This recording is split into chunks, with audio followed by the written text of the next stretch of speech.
गिरिबाला सिंह ने कहा गलती हो गई। फिलहाल माँ और बेटे तमाम सच को उगलेंगे। नमस्कार, स्वागत है आप सभी का। हमारा डिजिटल प्लेटफॉर्म आप देख रहे हैं और मैं हूँ आपके साथ शगुन सिंह। दोस्तों, पूरा फिलहाल देश चाहता है कि त्रिशा को जल्द से जल्द न्याय मिले। त्रिशा के साथ क्या हुआ ये जानने की कोशिश की जा रही है। सीबीआई अपनी जांच निरंतर चला रही है और अब खबर ये सामने आ रही है कि त्रिशा शर्मा केस में सीन रिक्रिएशन होगा, जिसके बाद पूरे सच का पता लगेगा कि आखिरकार एग्जैक्टली त्रिशा के साथ क्या हुआ था। अभी तक जो गिरबाला सिंह है, समर्थ सिंह है, वो जांच में सहयोग कर रहे हैं, लेकिन कई ऐसे सवाल हैं जिसका जवाब देने में गिरबाला सिंह चुप्पी साध रही है। अब गिरबाला सिंह इस पूरे केस में इसलिए महत्वपूर्ण है क्योंकि सालों तक जिन्होंने कई फैसले सुनाए, जिन्होंने सालों तक कानून के तहत फैसले सुनाए, अपना काम किया, फिलहाल वो ही कटघरे में खड़ी हैं और उनसे ही सवाल जवाब किए जा रहे हैं और इस पूरे केस में उनके ऊपर तमाम आरोप भी लगते हुए नजर आ रहे हैं। अभी तक की बात यह है कि लगातार सीबीआई इस केस को लेकर जांच कर रही है, लेकिन कई अपडेट्स ऐसे भी सामने आए कि जो समर्थ सिंह है और गिरबाला सिंह है वो इस पूरे मामले को गुमराह करने की कोशिश कर रहे हैं। यानी कि कई ऐसे जवाब है जो वो गोल गोल घुमाकर देने की कोशिश कर रहे हैं ताकि टाइम वेस्ट हो सके। अधिकारी अब गिरबाला और समर्थ को सीन पर लेकर जाएंगे, जैसे कि मैंने आपसे शुरुआत में जानकारी साझा की कि इस पूरे केस को लेकर सीन को रिक्रिएट किया जाएगा। अब समझिए सीन को रिक्रिएशन का मतलब क्या है। जब त्रिशा को उन्होंने कमरे में पाया, वो आत्महत्या कर चुकी थी, उसका शव लटका हुआ था, तब उस शव को कैसे नीचे उतारा गया, किस तरह से उसके गले में से वो बेल्ट को खोला गया, इसकी जांच की जाएगी। तीसरा, इसके अंदर ये किया जाएगा कि उसके बाद त्रिशा के साथ क्या हुआ, कब उसको हॉस्पिटल लेकर गए, उस दौरान कौन कौन वहां पर मौजूद था और पुलिस को कब सूचना दी गई। ये तमाम चीजें सीन रिक्रिएशन के दौरान उनसे जानने की कोशिश की जाएगी। बेसिकली जो दोनों बयान हैं गिरबाला सिंह और समर्थ सिंह के, उसको एग्जैक्ट सीन रिक्रिएशन के दौरान दिखाया जाएगा और उसमें कोई भी अंतर होगा तो उसको जांच में इंक्लूड किया जाएगा। और केस के संबंध में 5 स्पेशलिस्ट भी बुलाए गए हैं दिल्ली से, जो कि गिरबाला सिंह और समर्थ सिंह से पूछताछ करेंगे। और ये जो 5 स्पेशलिस्ट हैं ये सच उगलवाने की कोशिश कर रहे हैं और जानने की कोशिश कर रहे हैं कि आखिरकार क्या हुआ है।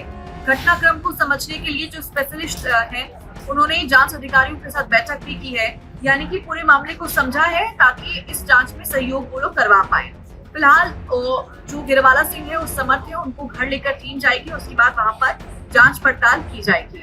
अब इस पूरे जांच में जो गिरबाला सिंह है वो यहाँ पर कई ऐसे पॉइंट्स हैं जहां पर वो घिरती हुई नजर आ रही है। 5-5 दिन की चुके दोनों रिमांड पर थे, 2 जून तक के लिए उनकी रिमांड है, यानी कि कल तक के लिए यहाँ पर रिमांड है इन दोनों की, गिरबाला सिंह और समर्थ सिंह की।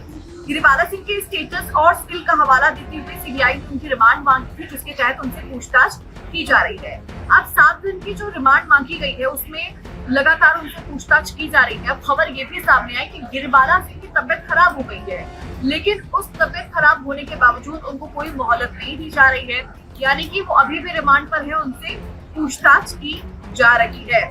आशंका ये जताई जा रही है कि अगर रिमांड पर नहीं लिया होता तो जांच काफी ज्यादा प्रभावित हो सकती थी, जो कि अभी तक इस पूरे मामले को लेकर ये कयास लगाए जा रहे थे कि पूरा केस काफी ज्यादा शुरुआत से टैंपर हुआ। टैंपर कैसे हुआ कि जो पोस्टमार्टम की पहली रिपोर्ट थी उसमें त्रिशा की हाइट गलत थी, त्रिशा के शरीर पर चोट कैसे थे, क्या वो चोट ज्यादा गहरे थे, इसको लेकर कोई जानकारी इसमें साझा नहीं की गई थी। इनफैक्ट जो त्रिशा ने जिसके जरिए, जिस बेल्ट के जरिए आत्महत्या की, वो बेल्ट अभी तक पोस्टमार्टम के लिए नहीं दी गई थी, ना ही पहली रिपोर्ट में दी गई थी और ना ही दूसरी पोस्टमार्टम रिपोर्ट के वक्त दी गई।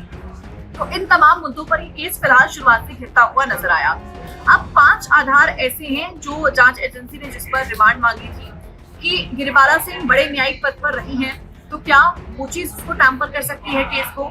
उसके अलावा जो अग्रिम जमानत के बाद लगातार घटनाक्रम को लेकर वो मीडिया में बनी रही, बार बार आके उन्होंने इंटरव्यूज दिए, कई तमाम तरह के त्रिशा को लेकर सवाल भी उठाए, उन्होंने लिबरल सोच को लेकर त्रिशा के सवाल उठाया, उसको लेकर यहाँ पर प्रॉपर जिसके बिहाफ पर जो रिमांड है वो मांगी गई थी। अब खबर ये भी है कि जो त्रिशा के पेट में बेबी था जिसका अबॉर्शन किया गया, वो अबॉर्शन प्रक्रिया कैसे हुई, किस डॉक्टर से कंसल्ट किया गया, किस डॉक्टर ने इस अबॉर्शन को करवाया, कौन कौन सी दवाइयां त्रिशा लेती थी। क्योंकि समर्थ ने जांच के दौरान जब उसे सवाल किए गए कि आखिरकार त्रिशा किस चीज की दवाइयां लेती थी, तो उसने कहा था कि वो कंसल्टेशन के तहत दवाइयां लेती थी।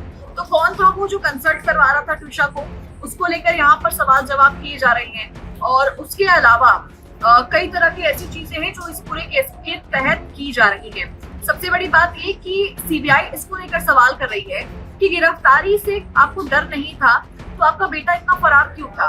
ये सवाल समर्थ से भी किया गया और ये सवाल गिरिबाला सिंह से भी किया गया, क्योंकि मीडिया में जब गिरिबाला सिंह आई थी तो उनसे जब सवाल किया गया कि आपका बेटा कहाँ है, तो उन्होंने साफ तौर पर कहा कि मेरे बेटे ने कुछ नहीं किया है, लेकिन वो कहाँ है मुझे ये भी नहीं पता है। तो सीबीआई बार बार इसी को लेकर सवाल कर रही है कि आखिरकार जब समर्थ ने कुछ किया नहीं था, कुछ उसकी गलती नहीं है, तो वो भाग क्यों रहा था, क्यों वो 12-13 दिन तक किसी के सामने नहीं आया, क्यों गिरिबाला सिंह को इसके बारे में जानकारी नहीं थी, या फिर गिरिबाला सिंह को इसके बारे में जानकारी थी लेकिन उसके बावजूद वो किसी और को जानकारी नहीं देना चाहती थी।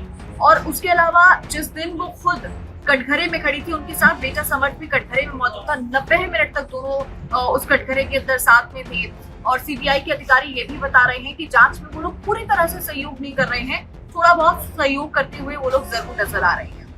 तो देखिए, अभी तक मैं कुछ सवाल बता देती हूँ जो कि गिरिबाला सिंह से किए गए हैं। रिटायर्ड जज से जो सीबीआई सवाल कर रही है, पहला सवाल ये कि एम्स पहुंचने के बाद उन्होंने पुलिस को सूचना क्यों नहीं दी, समर्थ के फरार होने को लेकर उनका क्या कहना है, सीसीटीवी लगाने वाले को बार बार वो लोग फुटेज के लिए फोन क्यों कर रहे थे, अगर केस में उनका कोई हाथ नहीं है तो उसको बार बार क्यों कॉल किया जा रहा था, ब्यूटी पार्लर से सीसीटीवी फुटेज को क्यों निकलवाया गया, उसके अलावा अग्रिम जमानत मिलने के बाद उन्होंने जांच में सहयोग क्यों नहीं किया गया, उनके पास तो अग्रिम जमानत थी, उसके बाद उन्होंने सहयोग क्यों नहीं किया, और पोस्टमार्टम रिपोर्ट में चोट के निशान मिले हैं तो आखिरकार वो ट्विशा के शरीर पर चोट के निशान कैसे आए, इसको लेकर भी सवाल किया जा रहा है।